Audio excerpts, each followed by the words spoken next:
Hi, everybody. It is a dreary, kind of moist Monday morning. I think we've all had a good weekend, hopefully, and we can get ready for another week here. I just realized yesterday that I had not asked you to introduce yourself, and there are a few people that I'm not real familiar with, or a couple anyway. And so I wanted you to be able to introduce yourself to me as well as to each other.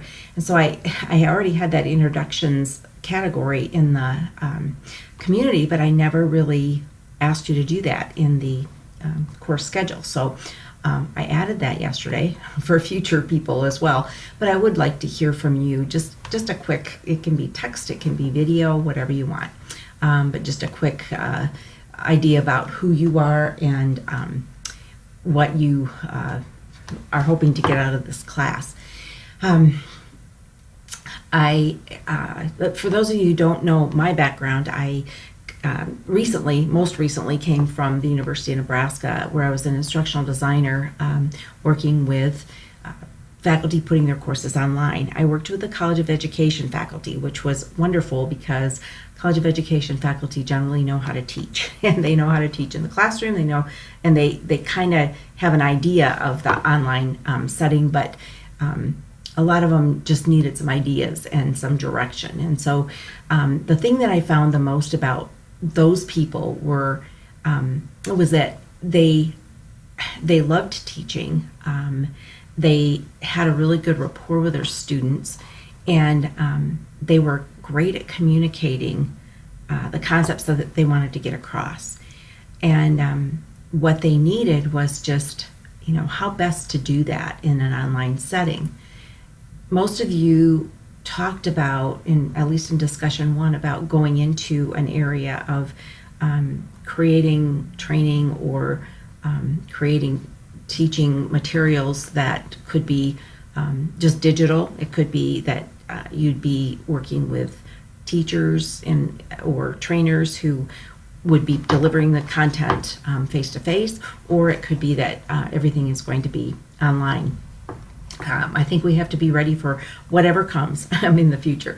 So that was kind of my experience with instructional design. What happened to me is I got the job before I really had the training. I had worked at another university as an instructional technologist, working with Blackboard, training teachers how to put their courses online, and it was kind of a transition for that school. It's the University of Northern Colorado in Greeley, Colorado, and they were working with supplemental information at that time, but also there were a few that were going to teach online. And so, and that gradually it increased. So then when the University of Nebraska instructional design position came open, I jumped on that. I loved it. But right away I saw that I really needed experience from the academic side of things, and so I started a master's of instructional technology, which was the only option there at the time. And that really helped me both in the idea of becoming a student online. In some ways I was right there, so I took a lot of my courses face-to-face, but also just the instruction that I got and the looking at cognitive load, looking at the different models of instructional design, all of that. And so that's why I was excited to offer this program here, and that's where this introduction to instructional design came in. We started this program in 2013, and I've been here since 2011. Once I finished my master's in instructional technology, everybody said keep going, and I did, and I'm so glad I did, because I love what I'm doing now. I love this, being able to communicate with people like you and the many students that have come through our instructional design and instructional technology program. I wanted to show you a little bit too about the moving around in the course, because I also didn't do that, and I'm really sorry about that. I think things got started and I was ending up 2 classes and starting 3, and I think I just missed that opportunity to be able to show you how to move around in this class. And so a little late, I apologize. 2 weeks into the semester, or this course. So If you go over here, and you'll notice that there's two little down arrows. Within Google, anytime you see those, you'll know that there's something underneath there. It's the idea of the expand and collapse.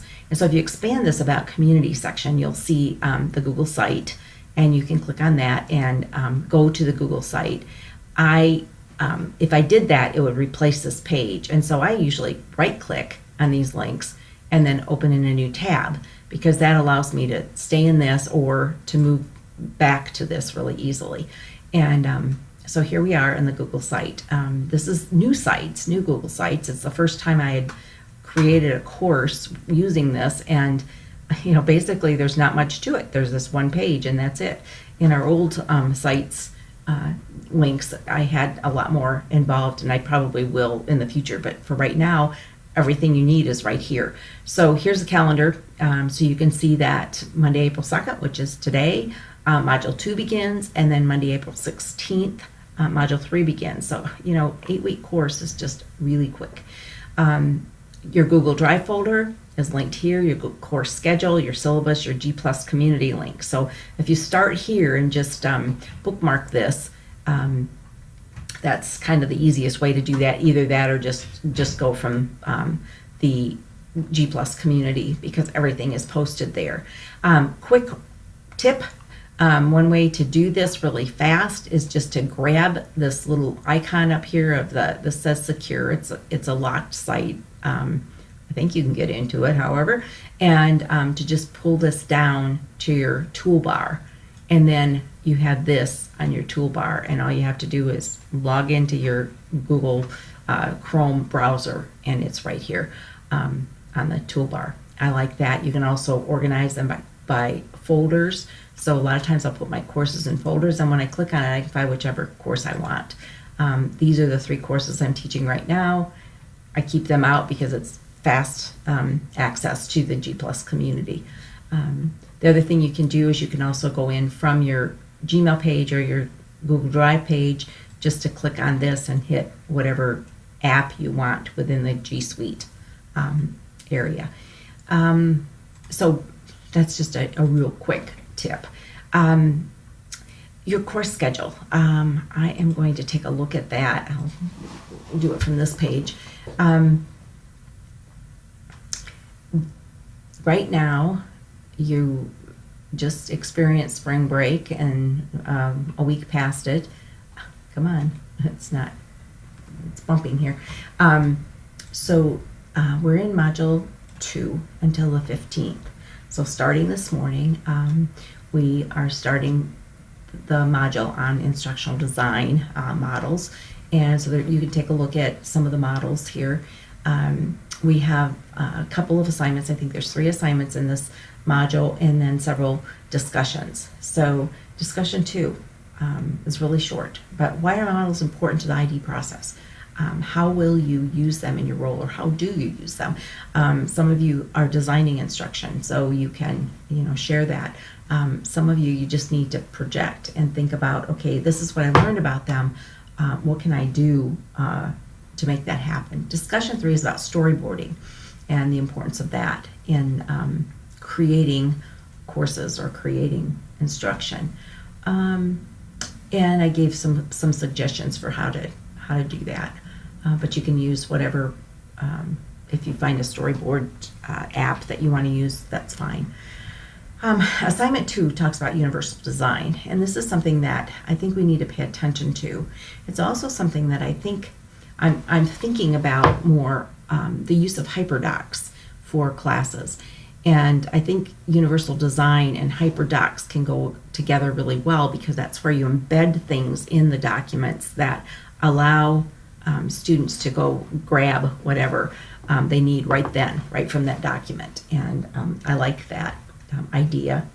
Talking about empathy framework and visual learning. Now, these are some things that are maybe a little bit different than what you'll get in some of your other classes, but it's some things that kind of are overarching in terms of the instructional design process.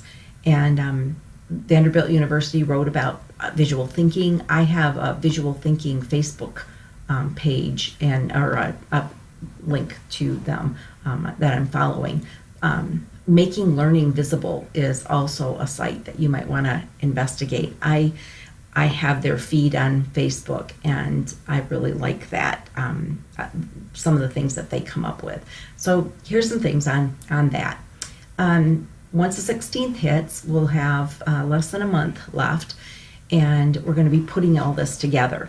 So there's a major project at the end, and so keep that in mind as you go through. We'll have a couple of discussions, and then we'll have a budgeting assignment. Now this is important because some of you are going to be in a business area where you need to be aware of that. Those of you who are going to work in higher ed, you might not need it so much, or in a school, because it's not necessarily contracted out course by course or training program by training program, but it's still helpful to be conscious of what it takes budgetarily, meaning people, money, time, and to be able to manage those types of issues. And then our final project is just creating a unit of instruction.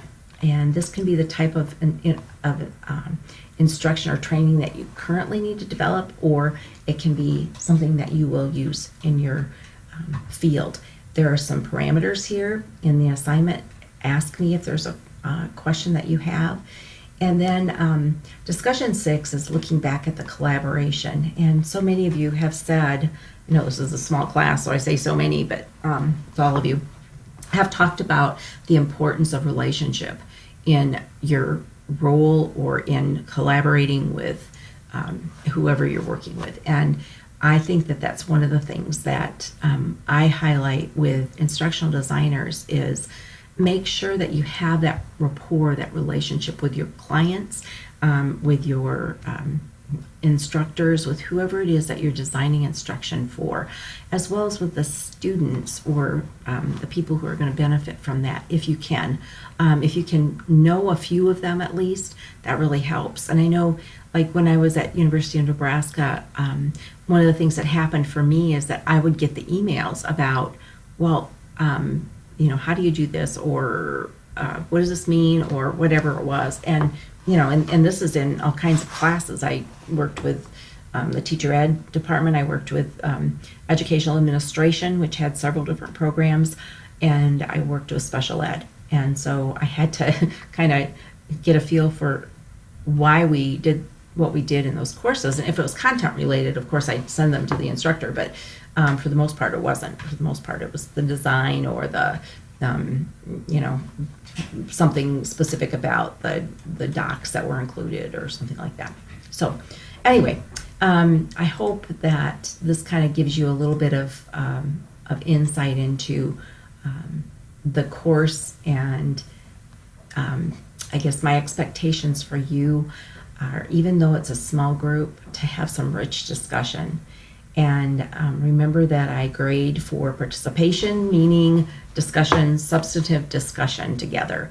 This first one I wasn't super heavy on, but in the future, all discussions and even assignments, I don't grade on your responses or feedback and assignments, but I think that's where you really learn. I mean, you discuss the issues and you discuss the maybe the theory and that kind of thing in the discussion area, but in the assignment area is where you're producing something.